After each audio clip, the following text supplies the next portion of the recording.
Le village de Kumba, niché au bord du majestueux lac Nyanza, était un lieu rempli de légendes et de récits mystiques. Les anciens du village disaient souvent que les eaux du lac abritaient des créatures magiques, des esprits puissants et plus mystérieusement, des sirènes. Ces histoires étaient racontées aux enfants, non seulement pour nourrir leur imagination, mais aussi pour les avertir de ne pas s'aventurer trop près de l'eau après le coucher du soleil. Cependant, ces récits n'ont jamais impressionné Akani, un jeune pêcheur courageux. Âgé de 25 ans, il était connu pour son audace et son amour de la liberté. Il avait passé toute sa vie à Kumba et son attachement à son village et à ses traditions était profond. Mais contrairement à la plupart des villageois, Akani n'avait jamais cru aux mythes. Pour lui, le lac Nyanza était simplement un vaste étendue d'eau où il pêchait chaque jour pour nourrir sa famille. Un soir, après une longue journée de pêche infructueuse, Akani décida de rester sur le lac plus longtemps que d'habitude. Le soleil disparaissait lentement derrière les montagnes, teintant le ciel d'orange et de violet. Et une brise légère faisait onduler la surface de l'eau comme des vagues de soie. Assis dans sa petite pirogue, Akani ferma les yeux, profitant du calme de la nature. Mais bientôt, quelque chose d'inhabituel attira son attention. À quelques mètres de son embarcation, une silhouette apparut sous l'eau.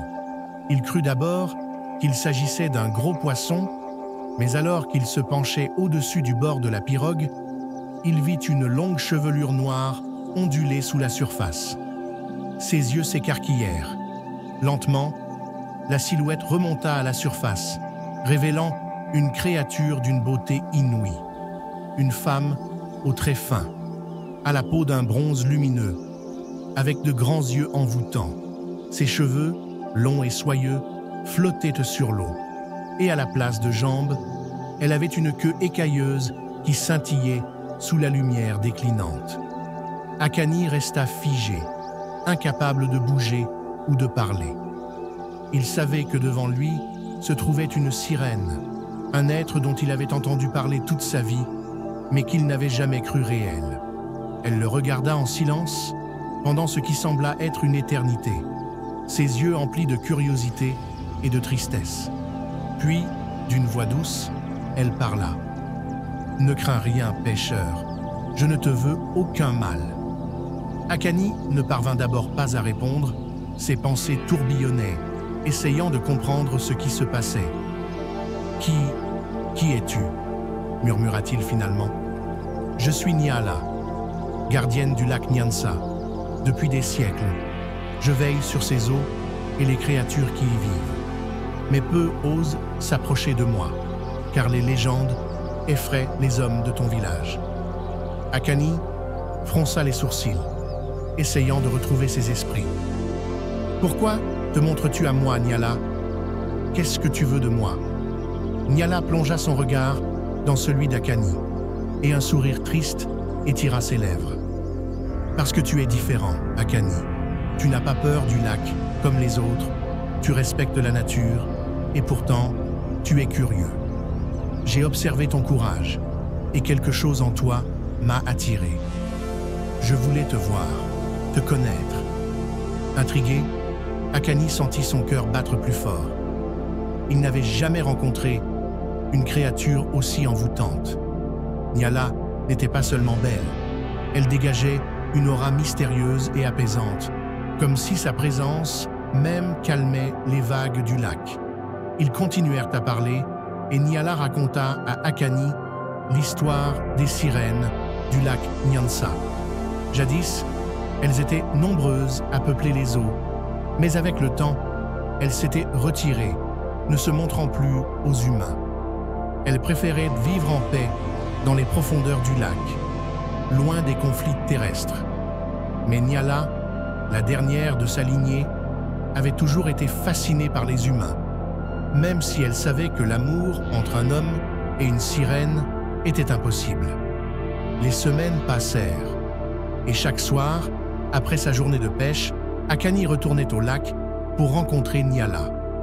Leur complicité grandissait, et bientôt, ce qui n'était au départ que de la curiosité devint un lien profond. Akani se surprit à penser à elle constamment.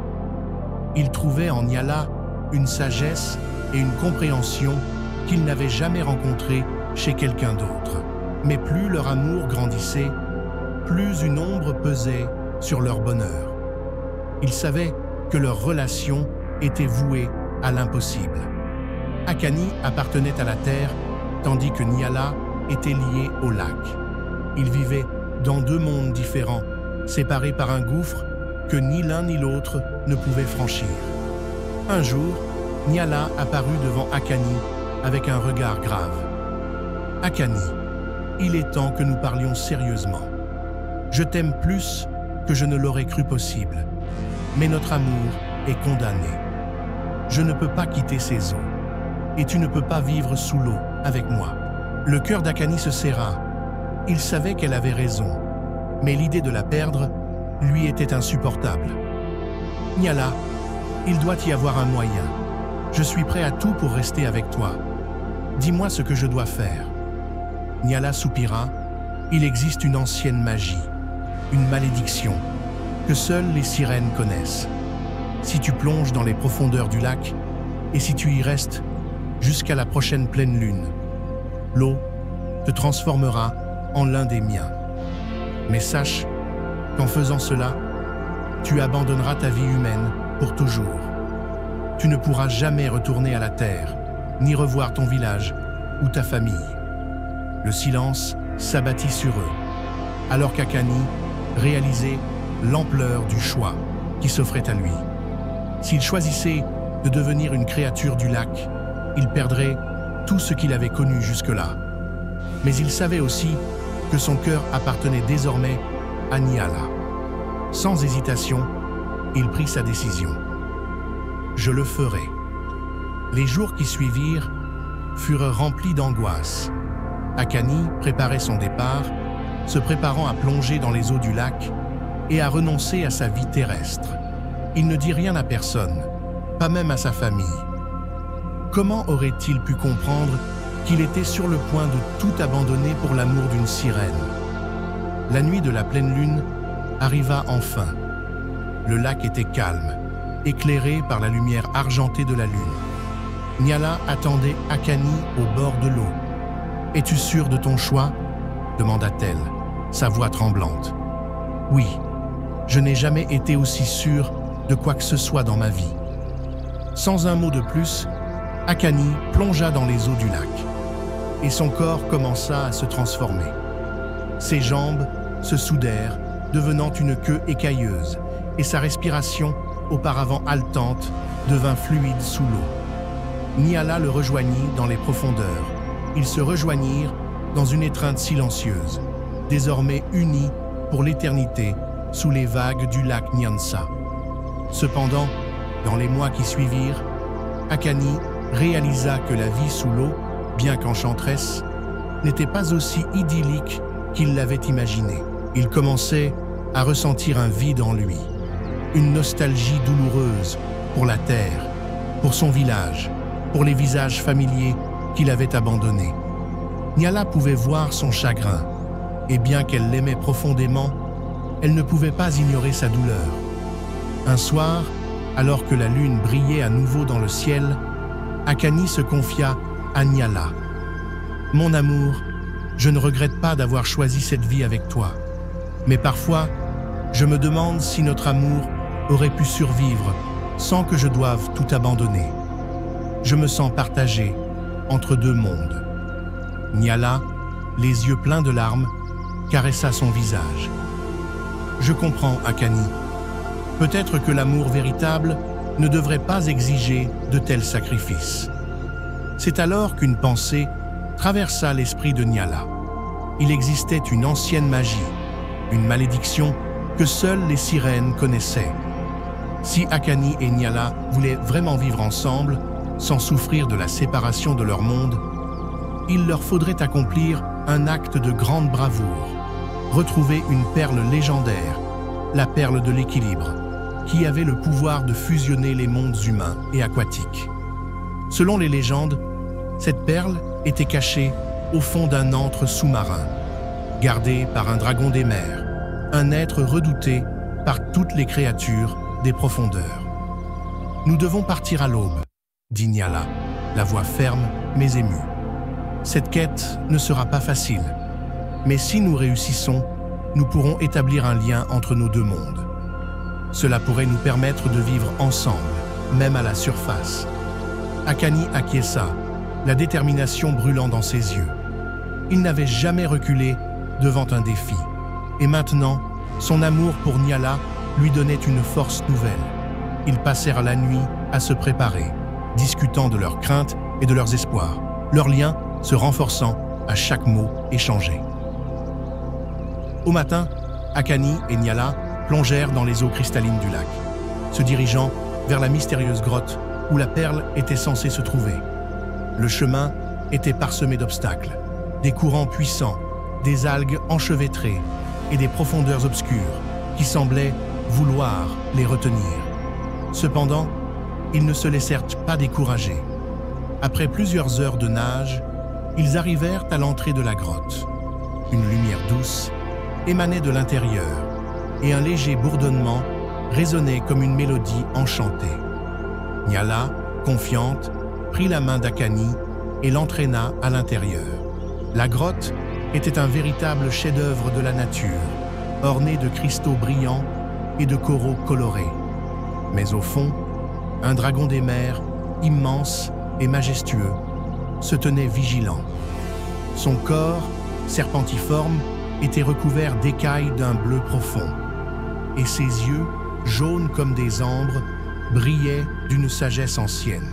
« Qui ose entrer dans mon antre ?» gronda la créature, sa voix résonnant comme le tonnerre. Akani et Nyala échangèrent un regard inquiet, mais la détermination d'Akani l'emporta. « Nous venons en quête de la perle de l'équilibre », déclara-t-il, sa voix ferme mais respectueuse.